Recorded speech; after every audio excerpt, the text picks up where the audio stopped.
Morning everyone. Today's date is 5th of February।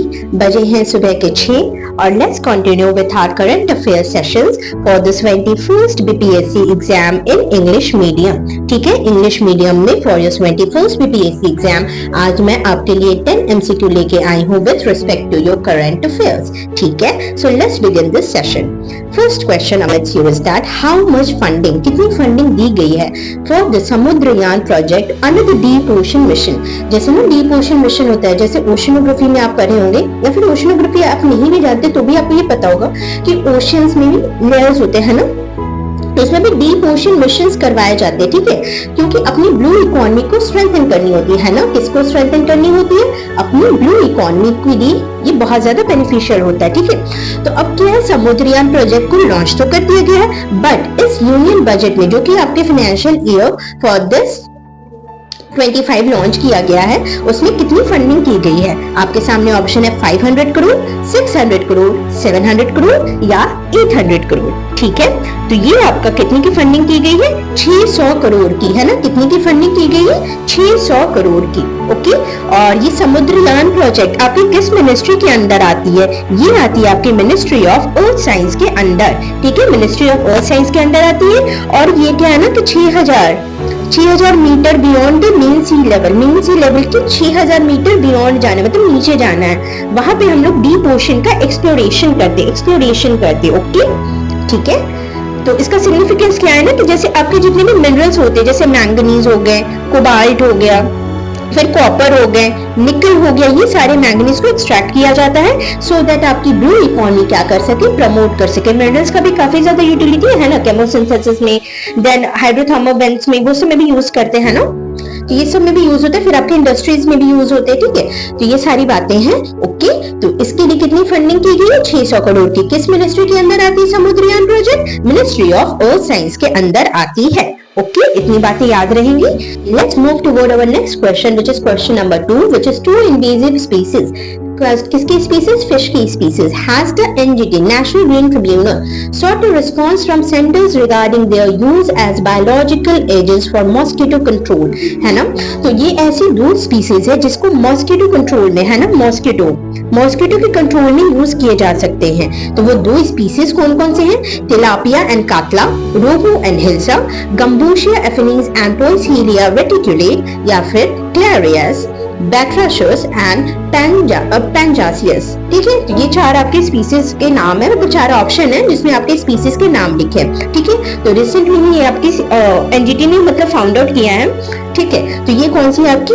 गंबूशिया affinis and poecilia reticulate. Okay, ये कौन सी है आपकी? गंबूशिया affinis and poecilia reticulate. इसकी status क्या रहती है ना? लीस्ट कंसर्न स्टेटस रहती है। जैसे IUCN, आपको पता होगा IUCN red data book present करती है ना, जिसमें आपकी स्पीसीज की कैटेगराइजेशन होती है on the level of extension, endangered है ना, थ्रेटेंड कैसी है ना, क्रिटिकली इंडेंजर्ड है, एक्सटेंट है, थ्रेटेंड है, नियर थ्रेटेंड है। ओके, लीस्ट कंसर्न है, तो ये कैसी है? लीस्ट कंसर्न है। ठीक है, लीस्ट कंसर्न है। ओके जी, तो आपके देखिए जो गंबूशिया एफिनिस है ना, गंबूशिया एफिनिस है, ये कहाँ पे पाई जाती है? मिसिसिपी रिवर में। ओके, मिसिसिपी रिवर में। आप मुझे ये बताइए कि मिसिसिपी रिवर कौन से कॉन्टिनेंट की रिवर है? ओके, एंड आपकी जो पोइसीलिया रेटिकुलाटा है ना, पोइसीलिया रेटिकुलाटा ये आपकी सदर्न अमेरिका या फिर कैरिबियन आइलैंड में पाई जाती है। सदर्न अमेरिका या फिर कैरिबियन आइलैंड में ये पाई जाती है। सदर्न अमेरिका या फिर Caribbean islands. Okay ji, let's move towards to our next question on your screen is that the Ocean Coordination Mechanism OCM is established by which organization? कौन सी ऐसी ऑर्गेनाइजेशन है जिसने ओशियन कोऑर्डिनेशन मैकेनिज्म को establish किया है? World Bank, Intergovernmental Oceanographic Commission of UNESCO, International Maritime Organisation या United Nation Environment Programme. Okay, तो ये कौन सी होगी आपकी ऑर्गेनाइजेशन? ये ऑर्गेनाइजेशन है आपकी Intergovernmental Oceanographic Commission of UNESCO. Okay, Intergovernmental Oceanographic Commission of UNESCO. इन्होंने मेमोरेंडम ऑफ अंडरस्टैंडिंग साइन किया है ना, मेमोरेंडम ऑफ अंडरस्टैंडिंग साइन किया है ओशन कोऑर्डिनेशन मैकेनिज्म के लिए। किसके साथ? कैरिबियन करीबियन जो आपके रीजन है ना, करीबियन रीजन, उसके साथ किया है, ठीक है, करीबियन रीजन, ठीक है। तो इसका सिक्योर मतलब करना क्या है, मरीन इकोसिस्टम के लिए है ना, जब आपको पता है गया कि ये ओशन के लिए, तो ऑफ कोर्स ये मरीन इकोसिस्टम के प्रोटेक्शन के लिए, मरीन इकोसिस्टम के प्रोटेक्शन के लिए, ओके। उसके साथ के साथ आपने ये लिखना है कि फंडिंग इसको कौन देगी, वेरी इंपॉर्टेंट, इसको फंड कौन करेगी, ग्लोबल एनवायरमेंट फैसिलिटी है ना, कौन इसकी फंडिंग करती है, ग्लोबल एनवायरमेंट फैसिलिटी, ठीक है, ग्लोबल एनवायरमेंट फैसिलिटी इसकी क्या करती है, फंडिंग करती है, ठीक है जी। इतनी बातें याद रहेंगी फॉर योर प्रेजेंस पर्सपेक्टिव। तो आ जाइए अपने नेक्स्ट क्वेश्चन के साथ, which is your word, the Bharatiya Bhasha पुस्तक हो गया, तो पुस्तक, the Bharatiya Bhasha Pustak scheme introduced in the union budget 2025 to 26 aims to, देखिए भारतीय भाषा है ना, तो फर्स्ट ये इंडियन लैंग्वेजेस की बात कर रही है ना, किसकी बात कर रही है, इंडियन लैंग्वेजेस की बात कर रही है। To promote the use of English in higher education, नहीं जी, है ना, develop and translate academic books in Indian languages, okay, establish new foreign language institution, क्या foreign languages की बात करेंगी ये, नहीं, okay, fund international student exchange programmes, international students के लिए है क्या भारतीय, नहीं, Bharatiya Bhasha is word for your language, है ना, तो ये किसके लिए होगी, develop and translate academic books in Indian languages, academic books in Indian languages के लिए है, ठीक है, ये आपके रिसेंटली बजट में लाया गया है, ठीक है, जो आपकी एनईपी है ना, नेशनल एजुकेशन पॉलिसी 2020 वाली, उसके साथ ही इसको सिंक्रोनाइज करके लाया गया है, ठीक है। और इसमें आपको ये याद रखना है कि इसमें क्या होता है, अस्मिता एक स्कीम होती है, अस्मिता, ठीक है, अस्मिता जो स्कीम है या इनिशिएटिव बोल दीजिए, जिसमें क्या है, augmenting study materials in Indian languages through translation and academic writing, तो इसमें क्या करना है कि आपके लिए ये क्या है, स्टडी मटेरियल्स अवेलेबल करवाने, किस लैंग्वेजेस में, इंडियन लैंग्वेजेस में, ठीक है, via word, via translation and via academic writing is the Asmita initiative, ठीक है। तो अस्मिता इनिशिएटिव को भी ये क्या करेगा, प्रमोट करेगा, ओके जी। तो इतनी सारी बातें याद हो गई अपने साथ, तो अब आ जाइए अपने फिफ्थ क्वेश्चन के साथ, और इसी के साथ हम लोग हाफ ऑफ द वीडियो पे पहुंच चुके हैं, which is what, the economic survey of 2024 to 25, vessel and container traffic increased which port under the international north-south transport corridor in financial year 24। जो भी international north south transport corridor है, ये जो आपके मल्टी मोडल प्रोजेक्ट्स है ना, multi model projects होते हैं, है ना, मल्टी मोडल ट्रांसपोर्टेशन प्रोजेक्ट्स होते हैं, है ना, कैसी प्रोजेक्ट होती है, ट्रांसपोर्टेशन, है ना, जैसे आपके वेरियस मीन्स होते हैं, जैसे रेलवेज हो गया, हाईवेज हो गया, फिर मोटरवेज हो गया, इसी तरीके से ट्रांसपोर्टेशन की क्या होती है, रूट होती है ना, multi modal transportation route linkages के लिए होती है, ओके। तो ये कौन से ऐसे पोर्ट है जिसका यूज किया गया for this INST corridor, okay, Chabahar port, Gwadar port, Hambantota port या फिर कोलंबो पोर्ट, ठीक है। तो इसका आंसर होगा आपका क्या, INST, आपका vessel and container traffic increase किया है वाया चाबहार पोर्ट, ठीक है, चाबहार पोर्ट, ठीक है। तो आप इसी के साथ साथ अपने मैप में दिखिएगा और मुझे कमेंट सेक्शन में बताइएगा कि आपके ग्वादर पोर्ट, हम्बनतोता पोर्ट और कोलंबो पोर्ट कहाँ रिलाई कर रहे हैं ना, कहाँ रिलाई कर रही है, आपके फ्रीक्वेंटली न्यूज में मेंशन पोर्ट्स हैं, ठीक है, बट फैक्चुअली आपके लिए क्या नेसेसरी है कि चाबहार पोर्ट ही जो है वो वहां पे क्या दिखेगी, वेसल एंड कंटेनर ट्रैफिक की इंक्रीमेंट दिखी गई है ना, ओके। जो भी आपकी रूट होती है ना, जैसे इंडियन ओशन के थ्रू जाती है, पर्शियन गल्फ, फिर कैस्पियन सी, ईरान वगैरह हो करके, ठीक है, वहीं पे आपको पड़ता है क्या, चाबहार पोर्ट, ठीक है, चाबहार पोर्ट, ठीक है जी। और कितने मेंबर्स हैं आपके, 13 मेंबर है, 13 मेंबर है इन योर वर्ड INSTC, जिसकी फुल फॉर्म क्या है, यहीं पे मेंशन है, international north south transport corridor, okay. चलिए उसके बाद आप देख लीजिए आपके बीपीएससी के मेंस के लिए for the 7th BPSC mains statistic is free, ठीक है, स्टैटिस्टिक कंप्लीटली आपके लिए फ्री करवा दिया गया है, तो आप अपनी प्रिपरेशन को और भी अच्छे तरीके से कर सकते हैं। कब से स्टार्ट होना है, 9th फरवरी, जो कि ऑनलाइन एंड ऑफलाइन दोनों मोड में अवेलेबल होगा। कंप्लीट कवरेज होगी और the syllabus, exam oriented teaching भी होगी, और स्पेशल बैच है जो कि आपके लिए अवेल करवाया गया फ्री ऑफ कॉस्ट, ठीक है। तो जितने भी बच्चे, देखिए अपना पिछला भी रिजल्ट हुआ था बीपीएससी मेंस का, जिसमें 3 बच्चों ने अपना सीट जो है डिजर्व करवाया है एज एन ऑफिसर, ठीक है। तो मैं चाहती हूँ और हमारी टीम भी चाहती है कि आप एक ऑफिसर बन के निकलिए, ठीक है। For this you have to register by contacting on this number and you can also contact via Salesforce website, okay. Boring Road में है ये, तो जिन्होंने ऑफलाइन भी लेना है ना, ऑनलाइन ऑफलाइन दोनों मोड में ये अवेलेबल है, तो बोरिंग रोड में आकर के आप पर्सनली भी विजिट कर सकते हैं, ठीक है जी। चलिए नेक्स्ट क्वेश्चन क्या है, will the DRDO successfully conduct the 3 consecutive flight trials of the Very Short Range Air Defense System, जिसका एक्रोनिम क्या होगा, VHORADS, very short range air defence system. कहाँ DRDO ने सक्सेसफुली कंडक्ट किया है, और यह ना आपके आज की भी न्यूज में है कवर, है ना, बराबर आपकी न्यूज में इसके हेडलाइंस वगैरह चल रहे थे, भी आपके न्यूज चैनल होते हैं उसमें आप देखिएगा, ठीक है। तो ये कहाँ पे है, बालासोर वेस्ट बंगाल में, या विशाखापट्टनम जो कि आंध्र प्रदेश में पोर्ट ही है तो, है ना, मुंबई जो कि महाराष्ट्र में है ना, वहां पे क्या है, JNPT है ना, JNPT महाराष्ट्र में ही है। ओके, तो इसकी आंसर होगी आपकी चांदीपुर उड़ीसा, ठीक है। इसकी आंसर क्या होगी आपकी, चांदीपुर उड़ीसा। DRDO ने सक्सेसफुली 3 सक्सेसिव किए हैं ना, फ्लाइट ट्रायल किए हैं from Chandipur off coast of Orissa, ठीक है। इसका ना ये जो एयर डिफेंस सिस्टम है, इसका रिसर्च सेंटर कहाँ है, रिसर्च सेंटर कहाँ है, रिसर्च सेंटर है आपका इसका इमारत, जो कि लोकेशन कहाँ पे, आपके हैदराबाद में, ठीक है, हैदराबाद में। ओके, एंड देन यही है कि आपका प्रॉपलिंग स्ट्रक्चर कैसा है, नहीं है, वो आपके डिफेंस सिस्टम का पार्ट है ना, समवट स्टैटिक का पार्ट है, बट फैक्चुअल नेचर तो आप इतनी बातें याद रखोगे। ओके, चलिए, moving towards to our next question, which is what, which of the following statements is correct regarding the national gene bank and its setup. तो फिर से आपके जो बजट है ना, उसी में अनाउंस किया गया है, यूनियन बजट जो आपके फाइनेंशियल ईयर 2025 टू 26 के लिए है, उसी में अनाउंस किया गया है for your national gene bank, ठीक है। तो second national gene bank will consist of 1 million germ plasm lines for future food and nutritional security.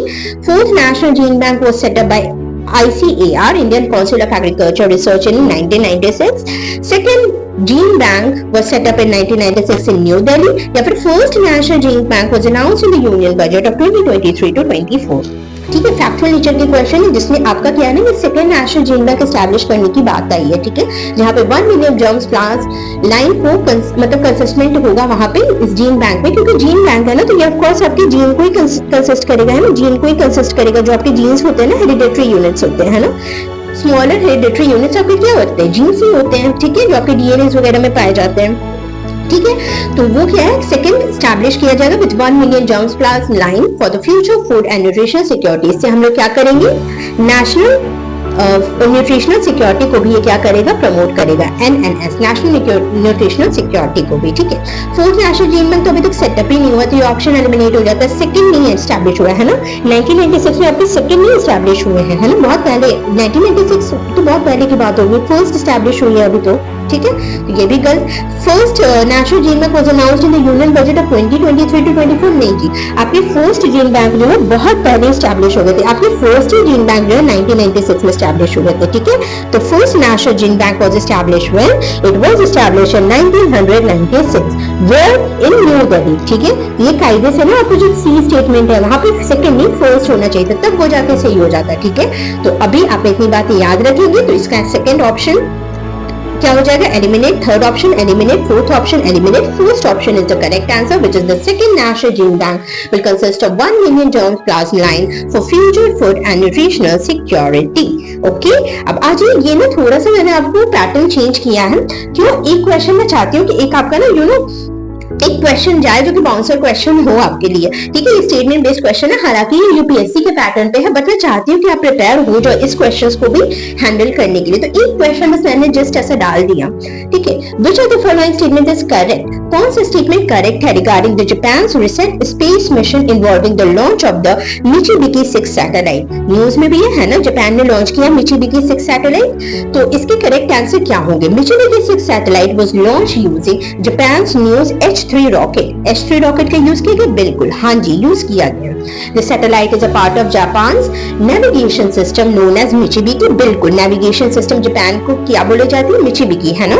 The launch vehicle used was Cream 199, ऐसा कोई लॉन्च व्हीकल है ही नहीं, ठीक है। आपके लॉन्च व्हीकल क्या होते हैं, PSLV GSLV, है ना, तो Cream 199 है क्या, नहीं है, ओके, नहीं है। So this option is eliminated. Michibiki 6 satellite is Japan's first navigation satellite. नहीं, जापान की पहली नेविगेशन सैटेलाइट नहीं है ये, ठीक है। जापान की ना मतलब मिचिबिकी सैटेलाइट जो है, एक्चुअली अभी क्या हुआ है, मिचिबिकी 6 लॉन्च हुआ गया जिसको H3 रॉकेट को यूज किया गया, ठीक है। तो ये मिचिबिकी 6 जो है, ये कौन सी नंबर पे है, 5th है, ठीक है। कौन सी नंबर पे, ये 5th सैटेलाइट है, ठीक है। कौन सी नंबर पे, 5th सैटेलाइट है, ठीक। ये कौन सा मतलब सैटेलाइट सिस्टम, इसको क्या बोलते हैं, QZSS बोलते हैं ऐसे। तो ये क्या होता है आपका quasi zenith satellite system, quasi zenith satellite system, याद रहेंगे इतनी बातें, क्वासी जेनिथ। तो आपने कंफ्यूज नहीं होना, नीचे देखिए 6 इसका नाम है, बट कितने नंबर, मतलब जो लॉन्च होने की टेन्योर होती है ना, जैसे फर्स्ट टाइम लॉन्च हुआ, सेकंड टाइम लॉन्च हुआ, तो 5th टाइम ये लॉन्च हुआ, ठीक है, 5th टाइम ये लॉन्च हुआ, नहीं होंगे कंफ्यूज, ठीक है। तो इसका करेक्ट ऑप्शन क्या हो जाएगा, option number 1 and 2। And with this we are heading towards our second last question, ठीक है। सेकंड लास्ट क्वेश्चन ये आपका इकोनॉमी से बेस्ड है, ठीक, जिसमें एफडीआई की बात की गई है, which is your foreign direct investment. Which of the following is the proposal announced by the finance minister Sitharaman in the Union budget of 25-26 regarding the insurance sector? Insurance sector को लेकर के उन्होंने क्या अनाउंस किया है? क्या उन्होंने ये अनाउंस किया कि एफडीआई लिमिट को इंश्योरेंस सेक्टर में 49% से 74% कर देना है, या ये अनाउंस किया है कि 74% से 100% कर देना है सिर्फ और सिर्फ इंश्योरेंस सेक्टर में? देन एफडीआई लिमिट को इंश्योरेंस सेक्टर में 74% से 49% कर देना, तो घटा देना है ना, ये तो पहले एलिमिनेट हो जाएगा। एफडीआई लिमिट अगर आप घटा दोगे तो आपको ही घाटा है। Introducing 100% FDI in all sectors, ठीक है, ये ध्यान रखना है, ऑल सेक्टर्स। ऑल सेक्टर्स मतलब क्या, जितने भी सेक्टर्स है सारे में 100% फॉरेन डायरेक्ट इन्वेस्टमेंट कर दो, ठीक है। ये भी काइंड ऑफ ना यू नो वीएटी स्टेटमेंट लगता है ना। अगर नहीं भी पता हो तो you are only left with what 50-50 ratio, है ना। 50% तो आपने पता है कि ये गलती होना है। दो ऑप्शन ऐसे जिसमें आपके फैक्चुअल डिटेल की रिक्वायरमेंट है, ठीक है। तो निर्मला सीतारमण ने जो भी किया है तो वो किसके रिगार्ड में है, वो इंश्योरेंस सेक्टर, इंश्योरेंस सेक्टर के रिगार्ड में उन्होंने क्या किया। सो इन्होंने 74% से 100% एफडीआई कर दिया है ना, 100% कर दिया है, याद रहेगा, ये आपके रिसेंट कंटेक्स्ट है ना। तो इसका राइट ऑप्शन क्या हो जाएगा, राइट ऑप्शन क्या हो जाएगा, this one, FDI limit insurance sector from 74 to 100%. With this, let's come to our last question, which is PM Jan Arogya Yojana. PM Jan Arogya Yojana in the Union budget of 25 to 26. What is the key announcement related to that? है ना, PM Jan Arogya Yojana में gig workers को लेकर एक बहुत बड़ी announcement की गई है। तो आपके बीपीएससी लेवल पे ऐसी बहुत सारी फैक्चुअल डिटेल्स पूछी जाती है pertinent to your economic survey and your budget, ठीक है। तो ये आपने याद रखना है, ये 1 करोड़ गिग वर्कर्स के लिए लाया गया। कितने वर्कर्स के लिए लाया गया, 1 करोड़ गिग वर्कर्स, दिख रहा है कि ऑप्शन नंबर बी, ठीक है। So with this our session comes to an end. Hope you like this session, ठीक है। ये बहुत शॉर्ट सेशन है जिसमें हम लोग कुछ सारे करंट अफेयर्स के फैक्चुअल नेचर में वाया एमसीक्यू अपने डिस्कस कर लेते हैं, कुछ इसके रेलेवेंट कंटेक्स्ट भी जान लेते हैं, और उसी के साथ 10 questions per day means that you are ready with the 2400 questions in your 8 months, ठीक है, ठीक है जी। तो बिल्कुल करेंगे, है ना, कंसिस्टेंसी के साथ करेंगे, एक भी वीडियो स्किप नहीं करेंगे। Okay, with this I am winding up this session. Thanks for watching, like share subscribe, ठीक है। अपने फ्रेंड्स को भी रिकमेंड करिए और सिंसियरनेस फोरम के साथ जुड़िए और अपने प्रिपरेशन को और ज्यादा क्या करिए, कंसोलिडेटेड करिए। With this I am winding up this session. Thanks for staying here, thanks for tuning, take care, bye bye.